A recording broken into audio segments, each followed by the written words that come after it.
Aku takut Miss, nanti aku sendiri juga gimana ya, aku mikirnya anakku di bawah umur, terus nanti kalau melahirkan di puskesmas yang bojonya kayak gitu, terus aku juga mikirnya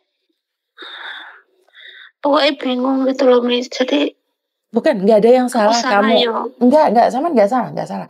Karena Saman adalah seorang ibu, di mana jiwa ibu itu sebenarnya sama, kurang lebih sama. Mungkin cara saya yang agak keras, Mbak. Karena saya pribadi itu ingin memberitahu bahwa kamu melakukan kesalahan, yang nanggung risiko itu kamu, bukan saya. Ini kan enggak, dia yang salah, kamu yang nanggung. Dan selamanya hidupmu akan seperti itu. Karena kamu menganggap dia anak satu-satunya. Kamu lupa bapakmu aja memberikan kata-kata padamu, bekerjalah, berusahalah sampai semampumu. Loh, hari ini kamu harus ngomong itu, sampaikan pada anakmu. Bukan kamu yang bekerja mati-matian, dia yang menikmati. Ya bongkok deh Mbak. Bener nggak? Loh, sampean sangut wae siapa? Iya lah anakmu bener, enggak bener. Boleh memberikan dia uang, boleh, tapi tidak full. Kecuali untuk biaya sekolah, sampean harus 100% full ke dia. Tapi untuk biaya hidup dia sendiri, karena dia sudah mengambil keputusan menikah, ya lepaskan. Ngerti? Iya, mungkin karena dari dulu juga almarhum bapak sama ibu juga terlalu membanjakan dia mungkin ya Mas. Karena intinya bapak dulu pernah bilang setiap aku telepon kan dia minta apa ini harus sekarang ya sekarang. Terus kadang aku marah, HP nggak usah pegang-pegang HP, namanya juga sekolah. Aku bilang gitu toh. Terus tak suruh ngambil HP-nya ke bapak. Malah ibuku yang minta, kamu ini cuma bisanya marahin anak, katanya. Salah anak udah nggak punya bapak, kamu juga nggak ada di sampingnya, dimarahin terus. Karena anak aku kalau tak marahin dikit gitu aja ya udah nangis gitu loh. Jadi mungkin kesalahannya dari situ mungkin ya Miss ya, terlalu dimanjain atau gimana ya Miss ya. Iya, kalau menurut pendapat saya adalah memenuhi keinginan anak nggak ada masalah, tapi kalau over dia lupa diri Mbak. Dia pikir nggak apa-apa, nggak ngefek, nggak takut, nggak apa-apa. Ada ibu yang ngasih uang, nikah duluan, hamil duluan, nggak apa-apa. Ibu kan punya uang. Dia nyepelein akhirnya. Dia nyepelein. Ini yang nggak ada tanggung jawab ya. Sampean ngajarin seseorang tanggung jawab. Loh, yuk suruh dia tanggung jawab full. Loh, sampean bilang nek puskesmas itu mati, berapa orang yang melahirkan di puskesmas? Yuk nggak mati. Mati dan tidak itu kan tulisannya Tuhan, Mbak. Kita itu tidak tahu kontrak kita sama Tuhan itu nggak tahu Mbak. Ya, kontrak kita sama majikan ada di imigrasi. Kontrak kita sama Tuhan nggak ada yang tahu. Apakah jaminan orang umur 70 tahun mati?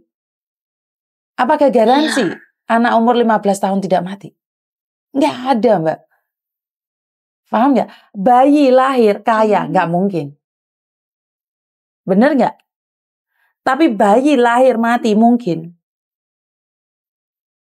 Jadi ada beberapa yang sangat mungkin, ada beberapa yang tidak mungkin gitu loh Mbak. Jadi sampean kayak gitu kan berarti sampean nggak percaya dengan kekuatannya Tuhan.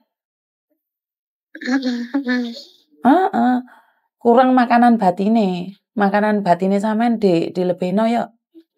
Dengerin itu tauziah itu, motivasi agama itu dilebihin ya. Iya Miss.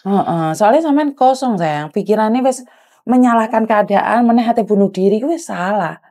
Loh, sampean mati, yo seneng no anakmu. Dapat asuransi dari kamu. Kalau dapat, nggak dapat. Kayak sampean dhewe. Iya. Pernah nggak mikir seperti itu, sayang? Ya makanya itu kadang aku kalau kan sekarang tanggung jawab aku kan cuma ibu toh Miss. Kadang kalau aku emang alhamdulillah sih aku di sini di majikan ini walaupun kerja sambil teleponan juga musola ya Kak. Pokoknya intinya kerja gitu. Kadang ibu aku selalu mantau ibu aku kan. Aku nggak kepengin, maksudnya kalau dikit-dikit ibu aku capek gitu, aku bilangin, kamu jangan capek-capek Bu, aku bilang gitu. Nanti kalau sampai ibu sakit, aku yang susah, aku bilang gitu. Katanya gini, orang gimana nggak mau capek, punya anak, punya menantu, dua-duanya cuma tidur, nggak ngerti kerjaan di rumah kotor kayak gini. Aku cuma kasihan sama kamu dulu yang bangun sampai ke luar negeri, sampai ke Arab, sampai ke Taiwan, supaya punya rumah, bisa bikin rumah, katanya gitu. Sekarang cuma tinggal nempatin aja, pada males-malesan, katanya gitu. Ya udah, biar rumah roboh, ibaratnya rumah kotor, nggak usah biarin, aku gitu. Yang penting ibu sehat, aku bilang gitu. Aku nggak mau ibu sakit, kecapean, aku bilang gitu. Apalagi kemarin habis 100 si bapak, aku bilang gitu kan. Udah nggak apa-apa, katanya gitu. Makanya ibuku sekarang itu Miss ya, kalau capek dikit, dia itu sakit Miss. Aku nggak mau terulang lagi ya. Udah aku di sini, ibu aku sakit. Aku kadang juga marah sama adikku, sama anakku gitu ya. Tolonglah, aku bilang gitu. Aku di sini yang cari duit. Ibaratnya nafkahin mereka lah. Gimana nggak nafkahin mereka loh, misal orang adikku nikah juga masih satu rumah sama aku. Anakku juga gitu.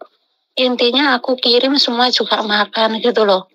Nah inilah Mbak, Saman memberi dan keterikatan. Namainku memberi makan orang, tapi saya bisa bilang kamu mengikat mereka. Padahal Saman lupa, sakit itu punya yang Tuhan udah kasih. Meninggal itu sudah Tuhan rencanakan. Saman nggak ikhlas sama sekali. Paham nggak maksudku? Saman nggak rela. Padahal itu kan punya Tuhan semua tuh. Paham nggak maksudku? Sama sekarang itu ngomong, sama itu mengatur Tuhan. Tuhan, ibuku ojo sakit. Sama itu mau ngomong sama Tuhan seperti itu. Loh, karepmu dhewe lah Mbak. Hari-hari ini kan hari-hari ini kita itu mikirin, lah aku seperti ini, Tuhan tolong dong seperti itu. Iya kan? Kita itu seperti ngatur gitu enggak? Kita itu bukan berdoa dan berusaha. Ya orang sakit ya kita usahakan sembuh, datang ke dokter. Benar nggak? Jadi kita enggak, kita ngatur Tuhan. Tuhan, lah iso ibuku gak capek, ya ojo sakit. Iya kan? Seolah-olah kita punya otoritas yang dimana bisa mengatur Tuhan. Ya jangan loh sayang. Kan saya selalu bilang berdoa dan berusaha. Iya, Miss. Lek sampean kayak gini, sampean akan engkau kecewa banget. Engkau lek wis ngono kuwi, ini kebanyakan sudah tanda-tanda suatu saat lek ibumu ada apa-apa, kamu marah lagi sama Tuhan, Dok. Wis toh percaya omongan aku. Ini keterikatan. Keterikatan kamu itu terlalu mendalam. Dan jangan lupa semua itu akan dilepaskan. Loh Miss Yuni ngomong pinter kayak gini. Saya itu keterikatan dengan ayah saya, Mbak. Tidak ada siapapun yang bisa menyentuh saya kecuali ayah saya. Saat saya ditinggal sama dengan sampean. Tapi dari kejadian ayah saya itu saya baru tahu bahwa apapun yang kita punya itu titipan. Titipan semua. Lah sampean ikhlas gak ikhlas itu punya Tuhan diambil, Mbak. Semakin kamu terikat semakin sakit. Ya wis dikirimi, diikhlasno, didongakno ben panjang umur, ben sehat, itu yang penting. Iya kan? Iya. Ojo ngatur Tuhan. Biarkan Tuhan. Kita sebagai manusia porsinya sak kuwate iki malah Miss Yuni dadi ustadzah lah. Iya ora? Loh. Karena saya itu pernah mengalami keterikatan sama kayak sampean saya. Bukan saya nyeramahin loh, bukan loh, karena sakit loh, Nduk. Di dada itu sakit loh. Iya, sakit banget. Karena itu saya sekarang ikhlas. Iling dikit nangis, iling dikit nangis. Itu aja ya. Bener, Miss.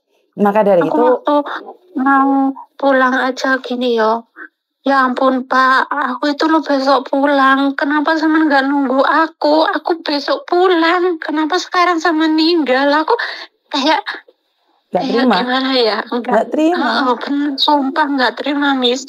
Udah sama tuh lupa lah itu perjanjiannya sama Tuhan. Hah? Iya. Tapi kadang aku ini gimana ya? Iya, semua itu punyanya. Mungkin Tuhan lebih sayang sama Bapak. Gitu ya. Kadang aku sadar satu hari. berapa bulan aku masih nggak sadar, nggak terima bapak itu meninggal. Perasaanku itu masih di sampingku. Aku nggak percaya kalau bapak itu udah Tapi kamu itu. tega tak dia sakit terus? Kamu lebih Iya, nggak merasa. tega, Miss. Maka dari itu, karena Tuhan tidak ingin kamu melihat dia terlalu sakit dan bapakmu tidak ingin lihat kamu sedih. Makanya bapakmu pergi duluan. Kenapa kamu tidak berpikiran positif, sayang? Kenapa kamu malah emosi dan marah? Dan Kadang positif, Miss. iya kadang Tapi positif, juga kadang enggak. negatif. Ya ora jelas wae iki. Ya ora jelas wae iki. Bener, sumpah, Miss. Aku nggak bohong. Kadang, oh iya, daripada bapak sakit-sakitan kayak gitu, sekarang bapak kan nggak sakit. Itu oke, sadar 1 jam. 24 jam nggak bisa sadar, Miss. Bener. Kuwi jenenge gendengan nyaran, Duk. Gendengan nyaran iku. Ngerti nggak? Sekarang intinya adalah kamu pingin bapakmu di alam sana bahagia, kamu harus lepaskan dia. Dan kamu merawat dirimu, membahagiakan ibumu yang masih satu. Dan anakmu itu adalah tanggung jawab suaminya. Kamu membantu semampumu. Loh, saya sudah ngomong sama 2 anak saya. Oke, sebelum menikah kalian adalah hak saya. Dan saya akan berikan apapun itu, kapanpun dan bagaimanapun. Saat menikah, saya nggak ikut campur dalam rumah tangga. Kayak sampean itu malah habis melahirkan suruh cerai. Oh, niatnya sampean sudah jelek itu.